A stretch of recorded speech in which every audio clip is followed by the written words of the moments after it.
Y continuamos con la lectura de El Yoga de Jesús de Paramahansa Yogananda. Y dice así: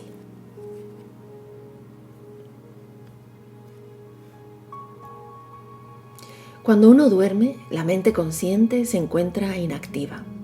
La energía se retira del área sensomotora del cerebro, así como de los músculos y nervios, concentrándose en las facultades de la mente subconsciente.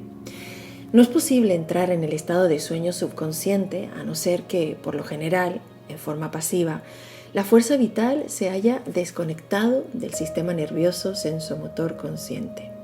Tampoco es posible entrar en el estado de supraconsciencia, que trasciende la subconsciencia, sin que la energía vital se desconecte conscientemente de los sentidos y músculos.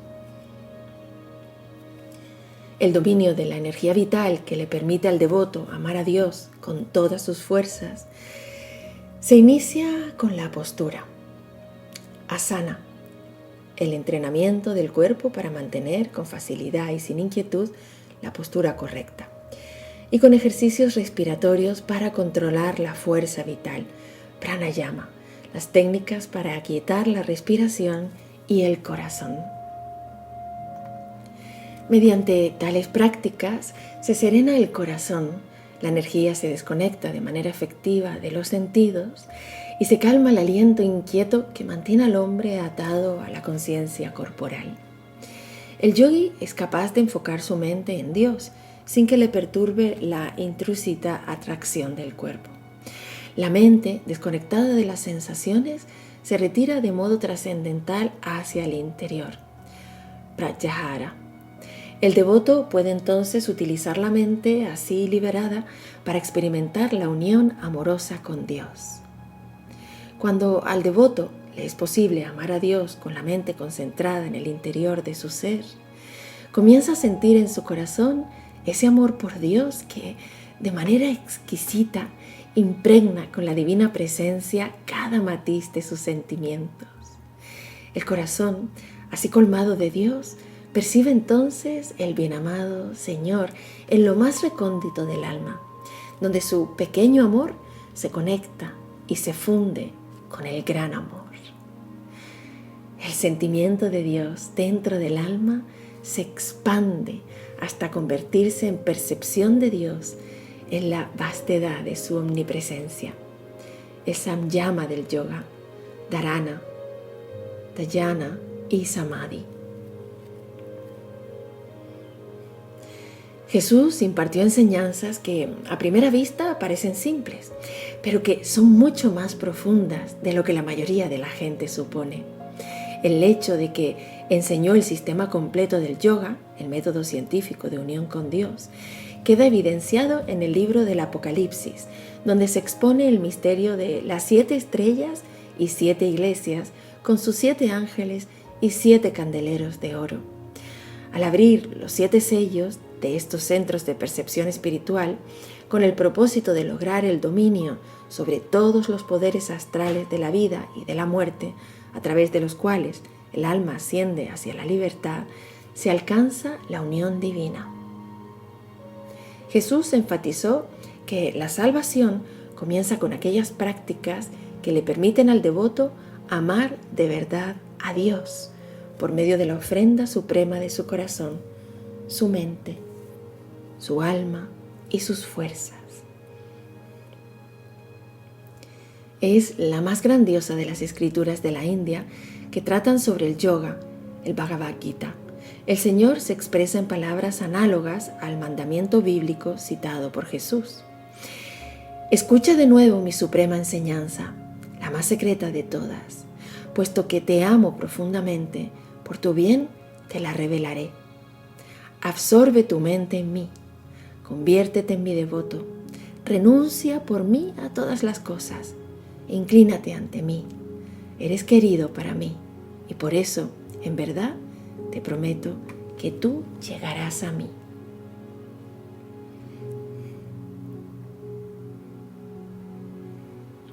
El primer mandamiento lleva al devoto a la observación del segundo gran precepto espiritual, semejante a este. Mientras uno se esfuerza por sentir a Dios en su interior, tiene además el deber de compartir con su prójimo la experiencia de Dios.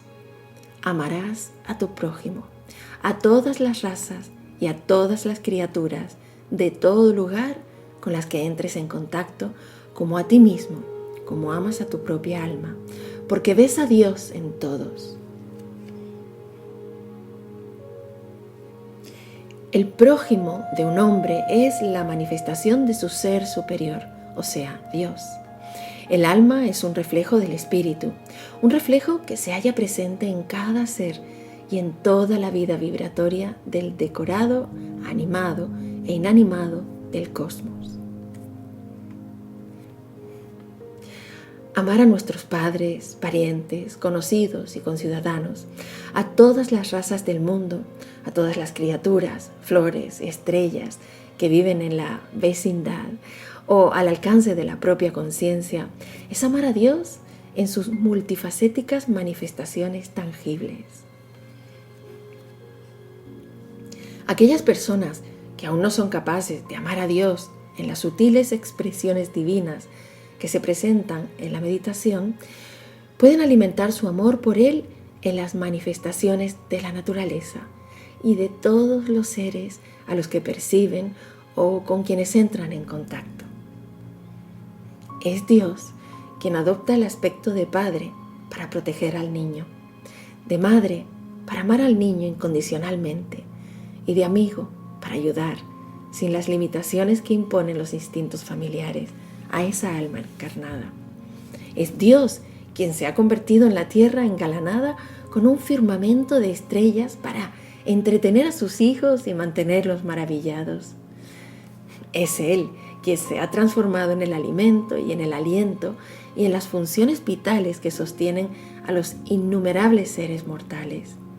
Cuando la inmanencia de Dios se hace patente en el entendimiento del hombre, despierta en él la comprensión de que tiene el deber y el privilegio de adorar a Dios en el templo de su propio ser, a través de la meditación, y en el templo de todos los seres y objetos del universo, a través del amor al prójimo, en la cercanía de su hogar cósmico. Incluso los santos que aman a Dios en el éxtasis trascendental de la meditación hallan solo la completa redención cuando han compartido su logro divino al amar a Dios bajo la forma en que Él se manifiesta en todas las almas al alcance omnipresente de su alma. El mejor modo en el que el devoto, alentado por el amor de Dios en la meditación, puede iniciar las buenas relaciones de vecindad de su alma con otras almas, consiste en extender su ayuda hacia aquellas personas que no forman parte de su propia familia, pero que, no obstante, se hallan más próximas a Él que el mundo en general. De manera instintiva, la gente prefiere ser dadivosa con los miembros de su propia familia antes que con un extraño. Y la idea misma del mundo es un concepto sumamente lejano y abstracto. Si una persona, sin embargo, vive solo para sí y para los pocos escogidos que elige favorecer por considerarlos como seres queridos, obstruye la expansión de su vida y desde el punto de vista espiritual no vive en absoluto.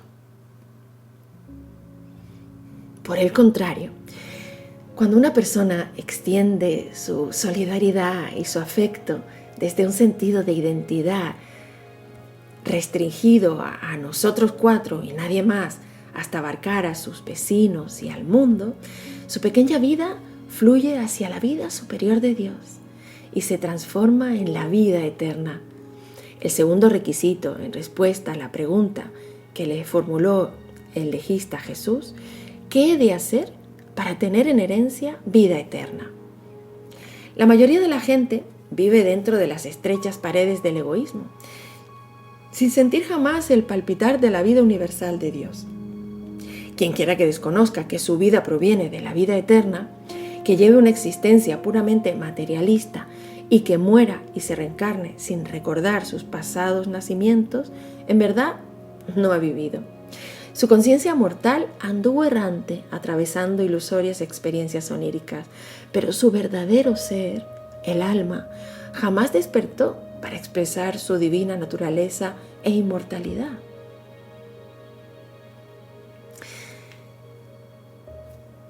En contraste, aquellos devotos que, por medio de la meditación, perciben que es la vida eterna la que sostiene su vida mortal, viven para siempre, sin perder jamás su existencia consciente en el momento de morir, ni de una encarnación a otra, ni en la eternidad de la libertad del alma en Dios. Los santos y los sabios que cumplen con los 2 mandamientos supremos no están ya supeditados a la disciplina de los demás mandamientos, puesto que al amar a Dios, tanto en la meditación trascendental como en su divina manifestación en los demás seres, automáticamente dan justo cumplimiento a todas las leyes cósmicas. En los devotos que han establecido contacto con Dios, el artífice de la ley cósmica, se expresa como la bondad intuitiva y natural que los mantiene siempre en armonía con los códigos universales de Dios.